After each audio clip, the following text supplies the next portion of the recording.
சட்டைகளையும் வேட்டிகளையும் போட்டுவிட்டு சற்று ஓய்வெடுத்தான். அப்போது அங்கிருந்த ஒரு பளபளப்பான சிவப்பு நிற சட்டையை பார்த்த குரங்கு உடனே மரத்திலிருந்து கீழே இறங்கி வந்தது. சலவைக்காரன் தூங்குவதை பார்த்த குரங்கு மெதுவாக அந்த சட்டையை எடுத்துக்கொண்டது.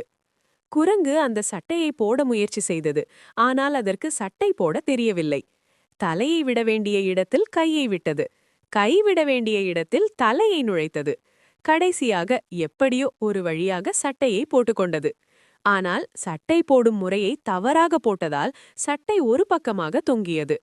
தன்னை ஒரு ராஜா என்று நினைத்து கொண்ட குரங்கு பெருமையுடன் மற்ற குரங்குகளிடம் காட்டுவதற்கு மரத்தின் மீது ஏறியது. குரங்கு மரத்திற்கு மரம் தாவ முயன்றபோதுதான் சிக்கல் ஆரம்பித்தது.